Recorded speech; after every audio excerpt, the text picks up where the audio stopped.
Hello everyone, and welcome to episode 184 of Report This Post, the podcast about bad posts and bad people. My name is Geiger, and that is Christian.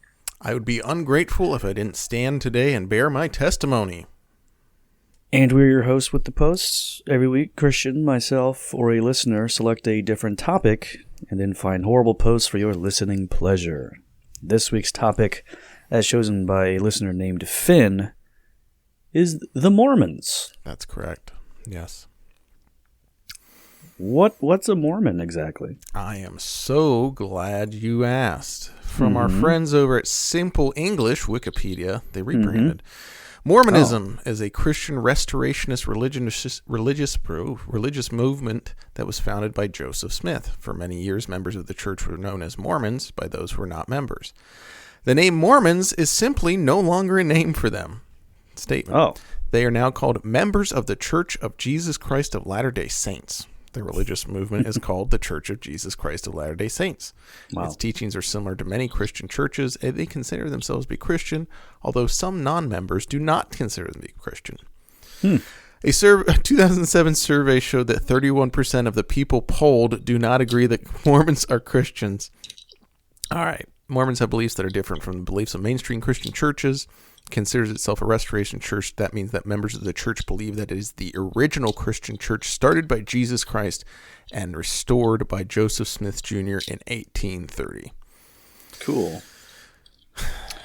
Yeah, I know very little about Mormonism. I didn't know that they don't like to be called Mormons until research for this episode. We have a post regarding that we'll get to later. As a kid, I don't think I knew what Mormons... I think I just confused Mormons with like... Jehovah's Witnesses?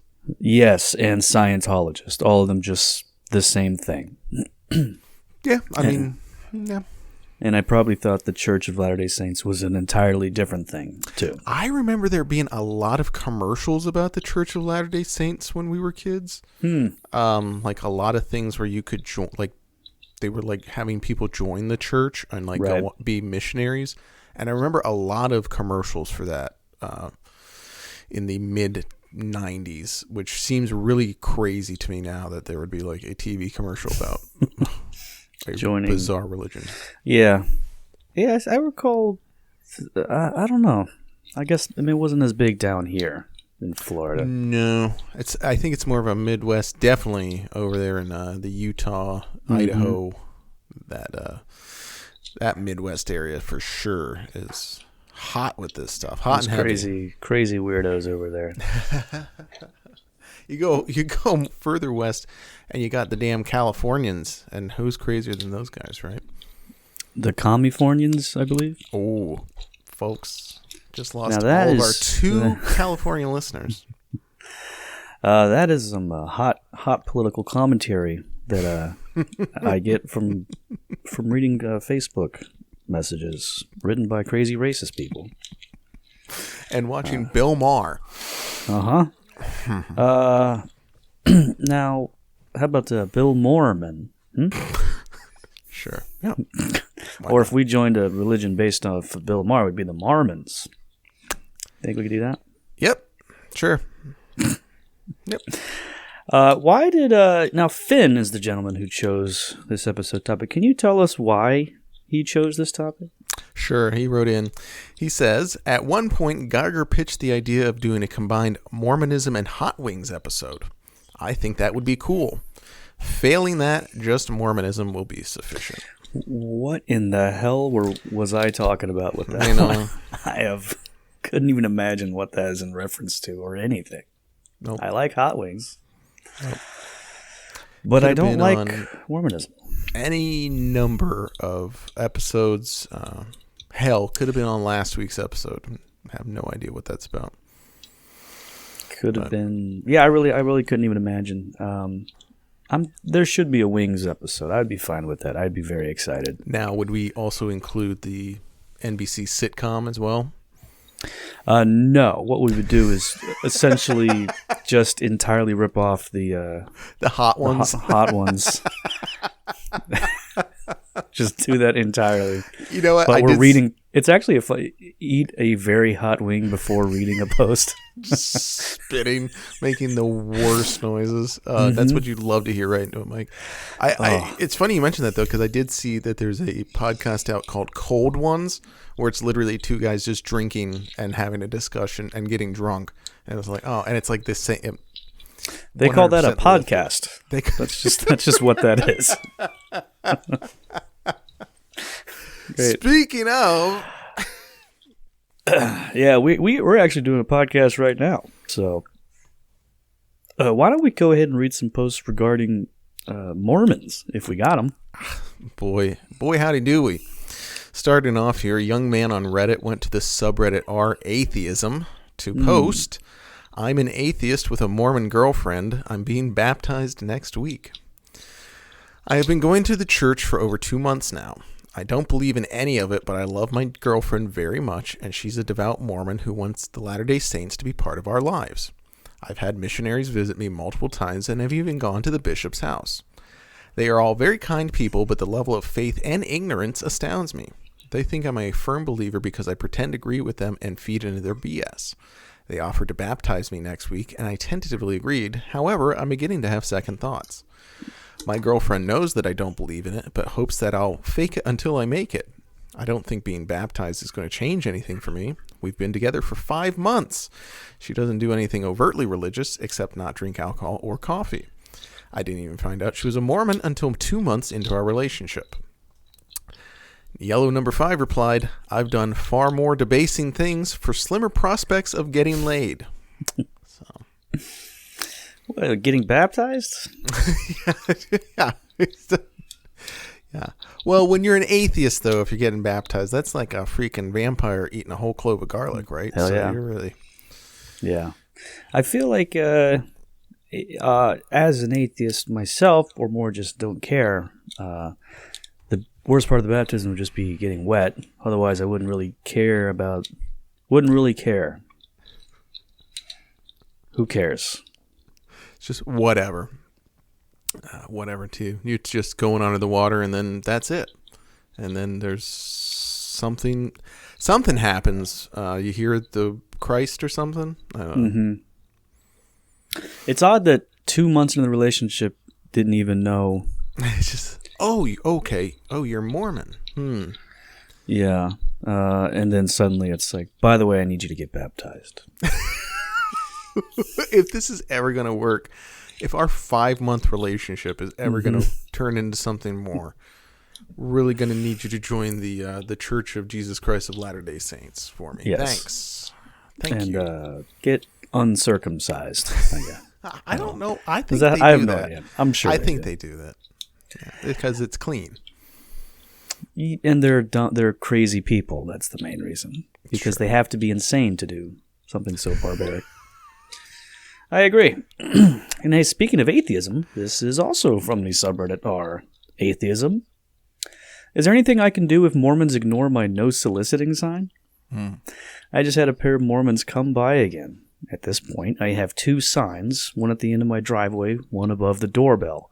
I got larger ones that specifically say, no political or religious appeals, underneath, no soliciting. And I put a light over the one on the door. I even have a Ring camera and can clearly show that in some cases it's the same ones that have spoken to and drawn their attention to the no soliciting sign. I remained calm and civil, but asked them, please, don't come here for religious purposes anymore. I feel there isn't much I can practically do, because of course if you threaten legal action them, you're the jerk, even though I'm just sitting at home watching a movie and they ignore my sign and pester me. It's uncomfortable. Is there any particular deterrent that they care about? Is it against the law in any way for them to keep doing this? And user MotoNerve responded, open the door holding a gun. Problem solved. Yeah, I think that would be a really good way of getting rid of them. It might open up some other problems, though, but yeah. They probably won't come back. Call an ambulance, but not for me. This does remind me when I was growing up, my friend Nick, he would often, there were some Mormon missionaries or something. They were in white shirts and black pants. I don't know. But he would always trick them into coming to his house and doing chores and just talking to him about the Lord and Savior Jesus Christ. And he's like, yeah, just come on in. And he's like, hey, can you help me like put these groceries away? Or can you, would you mind wiping this counter down while I do this? And you can talk to me while you're doing it. It's like, that's pretty good. That's pretty smart. Very helpful guys. So maybe that's what you could do. Have them edge your garden for you. Pull the weeds while they tell you about the good book. Yeah, I'm not sure I could pull that off. That takes a certain amount of confidence that I don't have to be able to do that sort of shit. You'd have to be able to talk to someone. Yeah, I mostly ignore when someone knocks or rings the doorbell. I pretend I'm not home. Lay down flat on the floor. I've literally done that before. Yeah. I'm like, I just don't even want to, because I'm horrible. If it's like some sales guy, I'm horrible at just like being the times I have interested. I either have to just say no, bye, and slam the door, or I'm buying whatever they're selling. You're spending 4 hours, and as soon as the guy says, "I would love to have your business," you're like, "Yeah, sure." My wife comes home, and I'm like, "Well, I'm getting baptized next week, so that's some great fellas today." Get baptized and circumcised. So get it while you can, lady. Yeah. Get the good dick now before it's completely mutilated. Yeah. Great.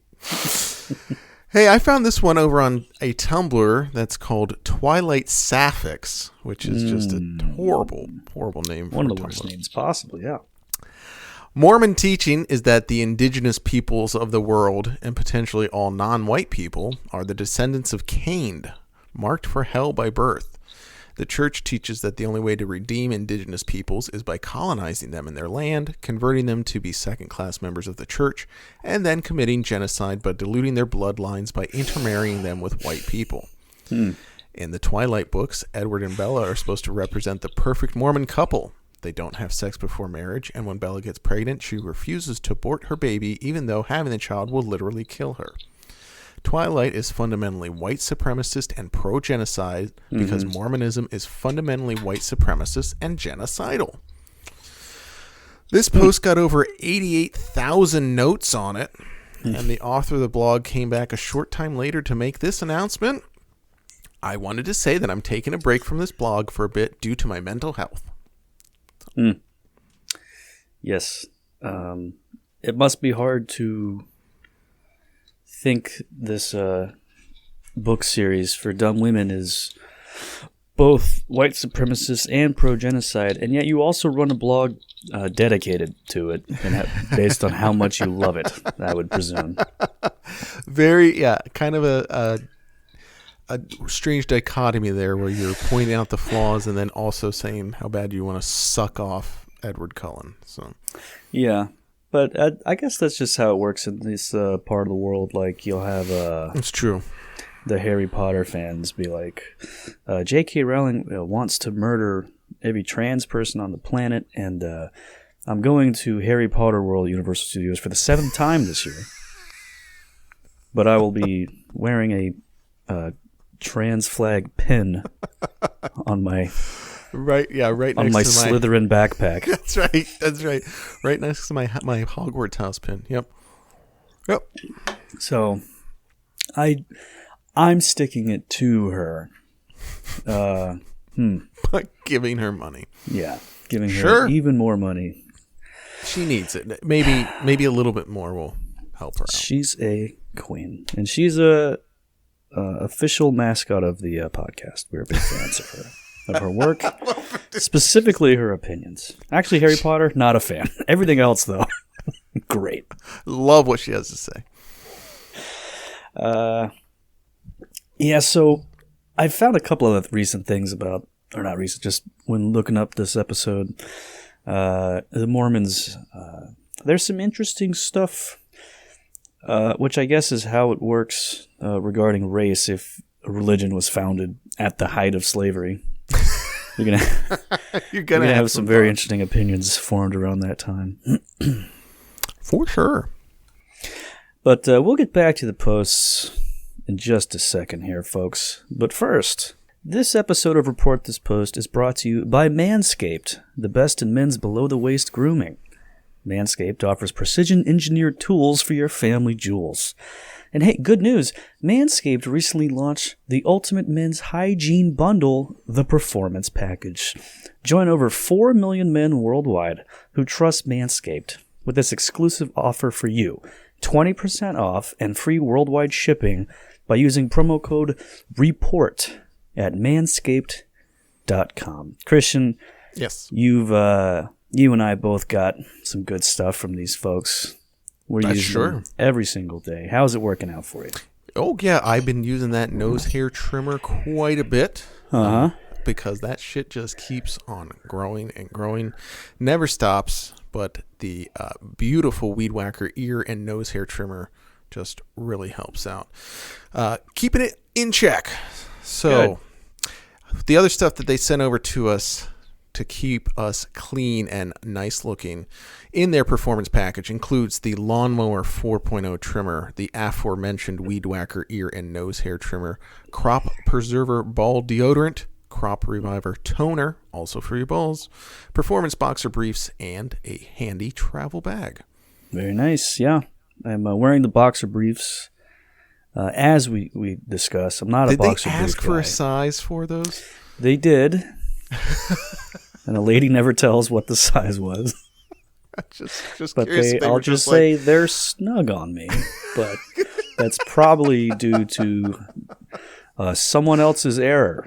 It's certainly not mine. It has to be someone at Manscaped. Yeah, they're just like, well, we have this set up for a podcaster. We know what size this is. Yeah, so I got the 3X on right now, and it's cutting off my circulation. I'm just a giant purple thing just sitting in this chair here. I will actually say the the ball deodorant, Crop Preserver, I just use it as regular. I just spray myself with it on like the face. It smells awesome. It does smell good. All right. It's got a very manly scent, is how my wife described it. Oh, so she's enjoying it as well. See, folks, it's not just for the fellas. The ladies in your life are going to love it too. The ladies in your life will tell you they love it, no doubt. And that's what's so great about Manscaped. The Lawnmower 4.0 from Manscaped is excellent. This 4th generation trimmer features a cutting-edge ceramic blade to reduce grooming accidents thanks to their advanced skin-safe technology. The Lawnmower 4.0 is waterproof, so no more mess on the bathroom floor. It also features a 400K LED spotlight, because who doesn't love an intimate and well-lit look at their own nutsack? You add in the Crop Preserver below-the-waist deodorant and Crop Reviver below-the-waist toner to your daily hygiene routine, and your life will literally improve. You know, I really wish in my early 20s, I had a really bad habit of getting blackout drunk and then deciding to shave different shapes into my chest hair. Man, I wish I had the Manscaped Lawnmower 4.0 back in the day. I could have had if you really saved myself. If you want to do that again, I can just bring over mine for you. We can just share. Swap. Yeah. And I can give you the Manscaped Weed Whacker ear and nose hair trimmer, which is also waterproof and provides proprietary skin-safe technology, which helps reduce nicks, snags, and tugs. And again, because we know you guys love free stuff, Manscaped threw in 2 free goodies to their performance package, the Manscaped Boxers and Travel Bag. Wonderful. Take care of your nuts, and your nuts will take care of you. Go to manscaped.com and get 20% off plus free shipping with the promo code REPORT. That's 20% off with free shipping at manscaped.com when you use code REPORT at checkout. Unlock your confidence and always use the right tools for the job with Manscaped. A user posted this on the subreddit r conspiracy theories. The Twilight book series are about Mormonism, and the Mormon Church is collecting names from those who buy online to perform proxy baptism. With COVID-19 killing hundreds of thousands, one way the LDS can see who has died and who they can perform proxy baptisms for is to see which Twilight fans have died. They can also collect names of more people through the book series. Now, why is Twilight about Mormonism? First, author Stephanie Myers is Mormon. Next, the Cullen family is a metaphor. Vampirism represents Mormonism. They are white, pure of thought, and shine in the light. When in light, vampires shine too bright for people to see. This is very similar to the temple garments. Those were to rid off evil. One group of evil in Mormonism are Native Americans. In Twilight, the vampire's natural enemy is the pack of werewolves who happen to be a tribe of Native Americans. Myers also said that LDS Church is one of her greatest influences.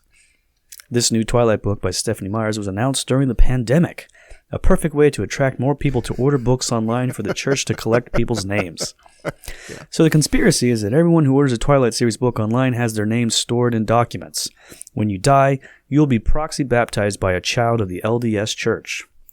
They have done this before with Holocaust victims, genealogy records, and more. I think the Twilight fan base is their new form of reaching a younger group of people. And a user from Reddit responded to that with, "This is the most batshit crazy thing I've ever read, and that's saying something with how much idiotic stuff is being posted right now." Yeah, especially on our conspiracy, right? Yes. And the OP responded to that with, "Thank you." So yeah, I looked up the OP's posting history, and they're an elementary school teacher.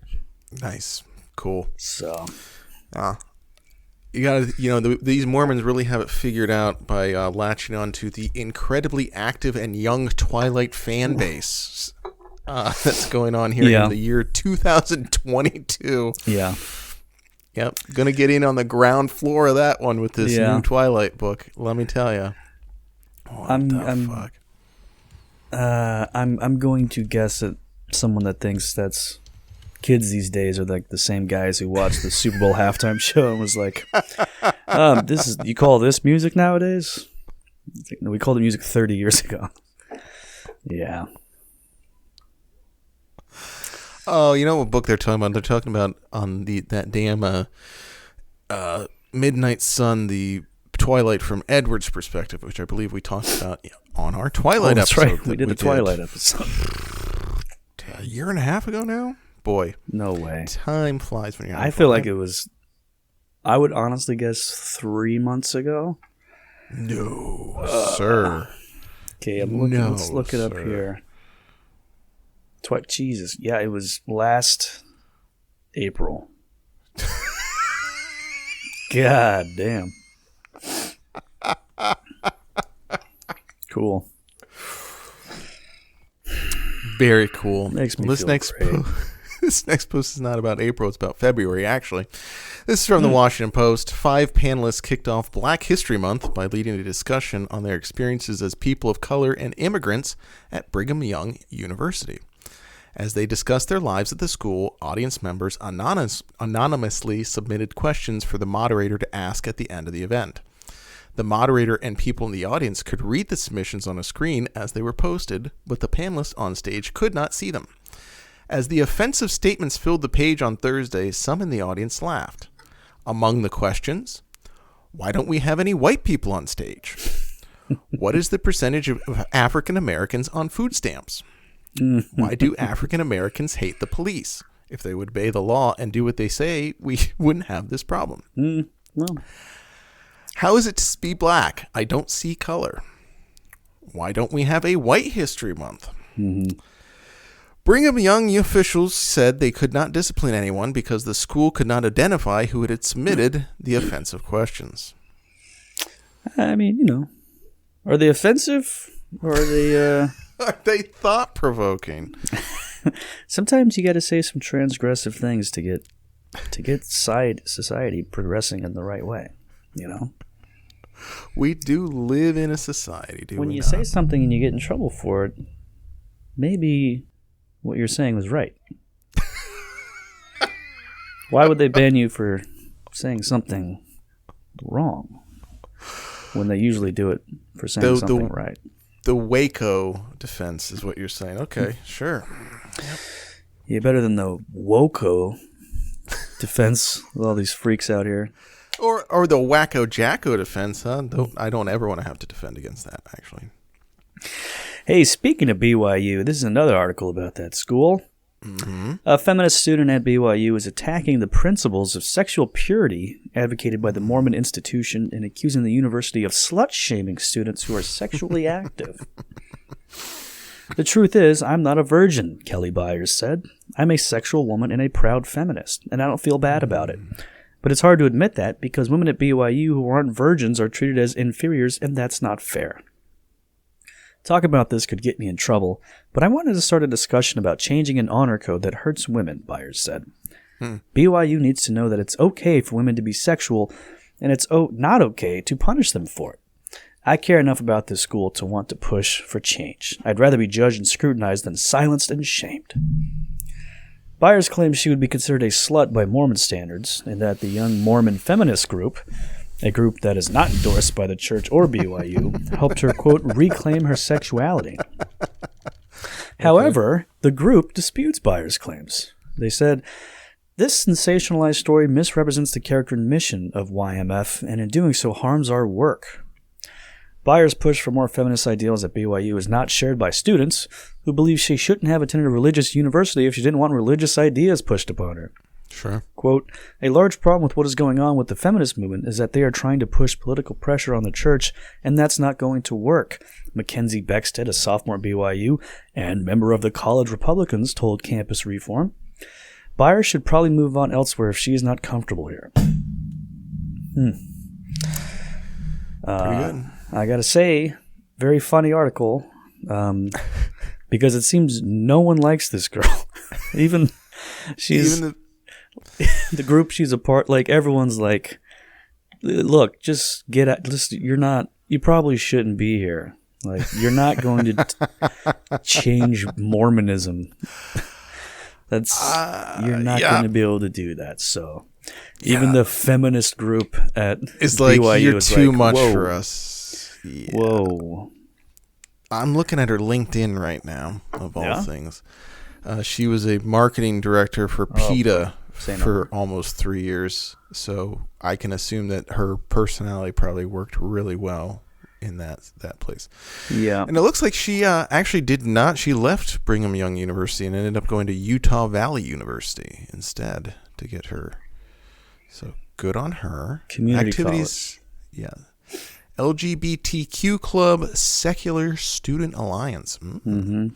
President of Students for Choice Club, sponsored by Planned Parenthood. Vice President of Animal Allies.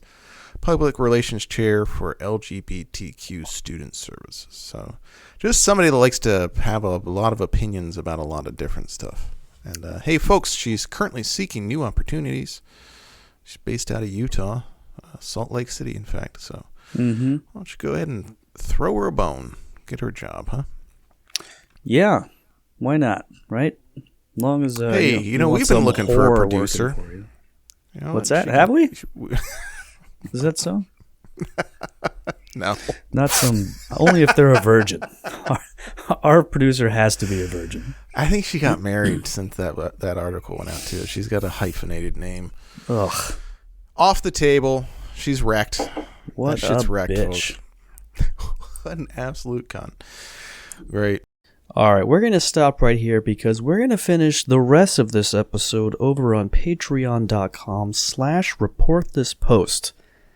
That's right. If you enjoyed this first 20-ish to 30-ish minutes of the episode, you'll be happy to know that there's about an hour extra of this one over there on patreon.com/reportthispost. Head over there, and all you got to do is subscribe for $5 a month. You'll get every single full episode with dozens of more posts a month, plus an additional bonus episode every single week. Unbelievable. This is literally millions of posts that we read on the air every single month. Possibly billions. I have not counted. In fact, I can't count. I'm actually illiterate as well. But irregardless, patreon.com/reportthispost, and we'll see you over there, and God bless.